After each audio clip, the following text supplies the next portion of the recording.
So you bought yourself a new hand plane recently, maybe a Jorgensen, maybe one of these Wood Rivers, maybe another brand. What's cool is they all have pretty similar features. And if you're not sure how to take it apart and put it back together, that's what this short video is going to be about. So let's get into it. So first and foremost, this is called the lever cap.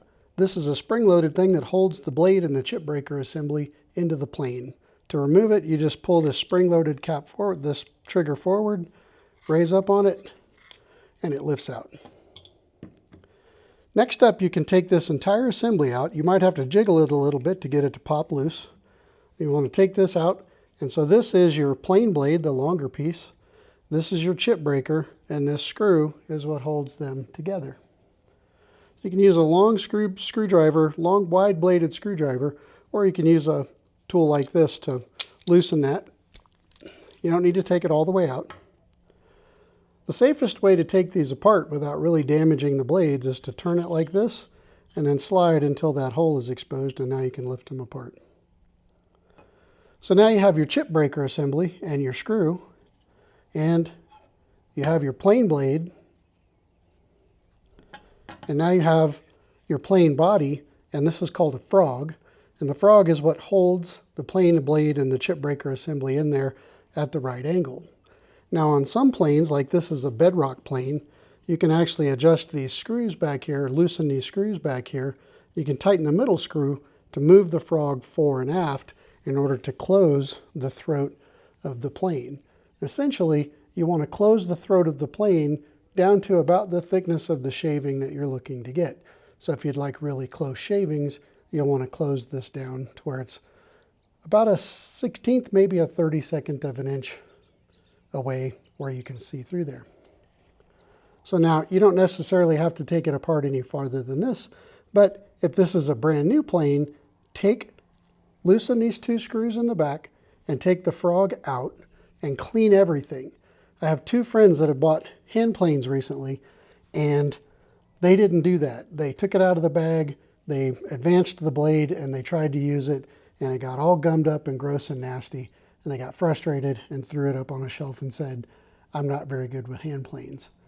If you don't take the time to get all of that protective oil off of the plane before you try to use it, it's going to turn into a big gummy mess. So take it apart, clean it. Let's go ahead and do that since we're here. I'm going to use this really long screwdriver. So I'm going to loosen. If you have a Bedrock-style plane like I do, these two pins are what we're going to take out.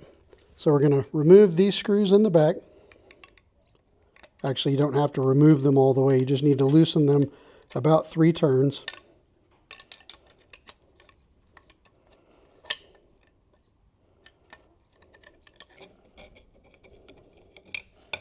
Let's give that a try. There we go. Now these two pins, you can take them off and take a look at them. There's a little divot. I'll try to hold this where you can see it. There's a little divot in there that allows you, when you put the pins back in there, you can face that divot aft such that this little socket. So you'll notice that these screws have a cone carved in the end of them, and they engage in the bottom of this pin, and as you tighten them, they pull the pin down to tighten the frog into the body of the plane. Now you can see your plane body, and you can see the machined surfaces that the frog sits on. It's important that this be clean. If there's any gunk in here at all, it can keep the frog from sitting flat. That translates into chatter when you're trying to use your plane. It'll make you think that you're bad at using a plane, and it's actually that the tool is just misconfigured. So make sure this is nice and clean before you put everything back together. Blow it out, wipe it out with a rag, make sure there's no burrs in there, and then you're ready to put it back together. Give it a quick inspection, take a look at it, make sure everything's clean. Okay, so putting it back together is basically the reverse of taking it apart. What you want to do is take your time. You want to make sure that everything fits in nicely, everything's clean, all your surfaces made up, and when it comes back together, you should be good to go. As I mentioned, make sure that this machined surface is really clean. Make sure the bottom of your frog, there's some gunk. That's bad, we don't want that. Make sure you inspect your frog, both this mating surface and the underside. You can see there's some of that original machine oil that comes on it to keep it from rusting in transit. You really want to remove all of that. And you should be able to just wipe it off. So you really want to make sure these mating surfaces are nice and clean.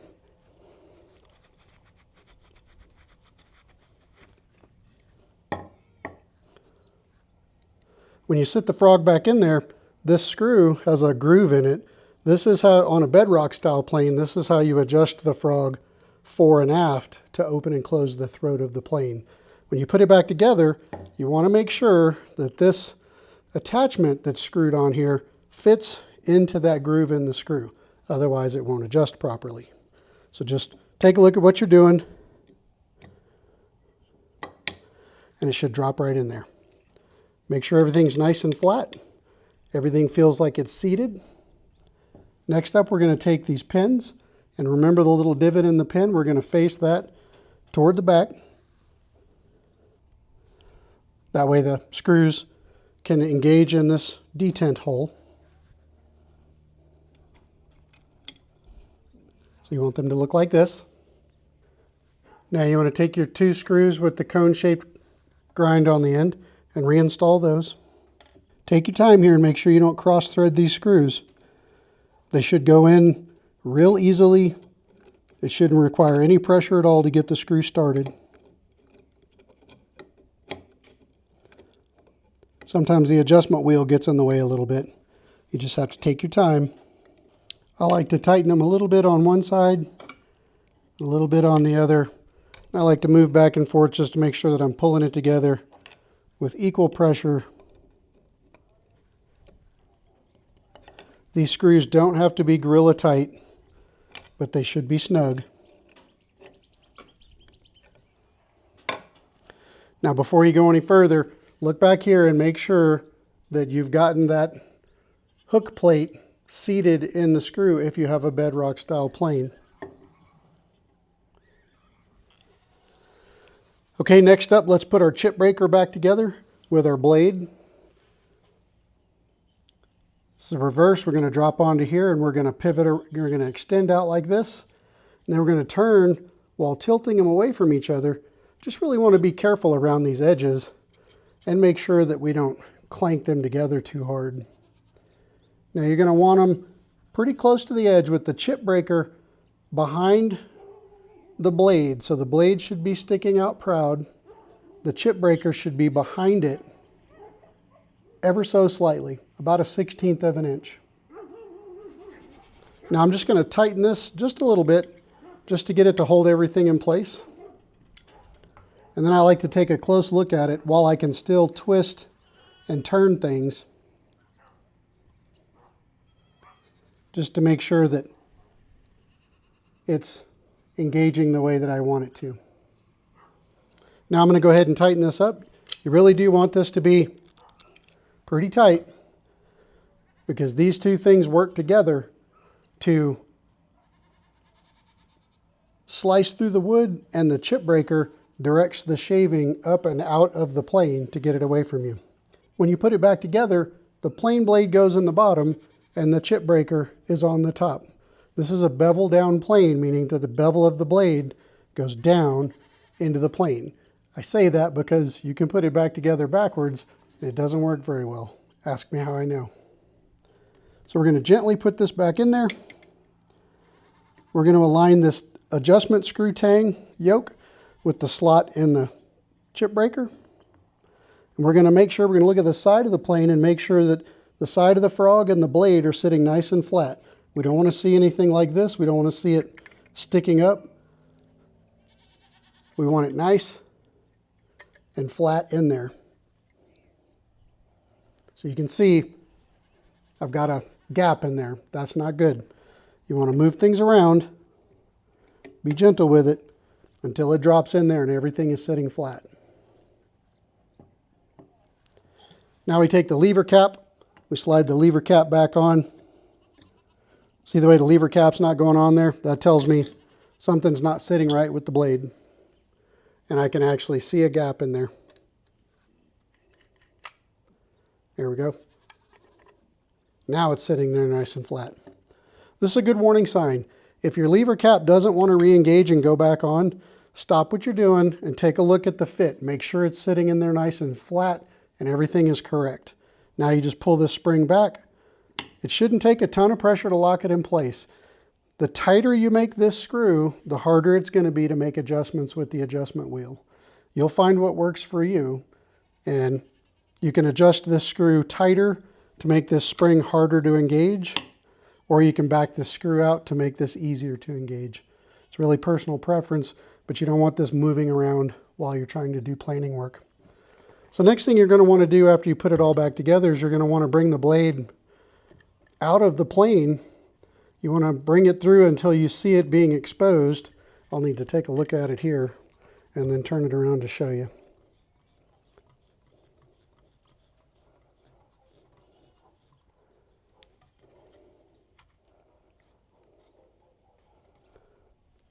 So hopefully you'll be able to see that. I can't really see what the camera's looking at, but you can see that the blade has come through, but it's sticking out farther on this end than it is on this end.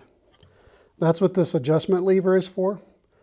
And what you want to do is you want to, while you're looking at the blade like this, look down the plane, look at the blade. What you want to do is move this adjustment arm in the direction that the blade is sticking out too far. And you'll notice that that'll swing the blade around, make real small adjustments until you get something that looks like that. Hopefully you can see that okay. Now you want to retract the blade all the way back into the plane until it disappears from view. Apply some wax and it's ready to use. So there you go. How to take apart a Bedrock style plane, inspect it, clean it, and put it back together. Hope you found this video helpful. Please consider liking and subscribing if you like this kind of content, and I'll see you next time. Till next time, friend, peace, love, and sawdust. I'm out.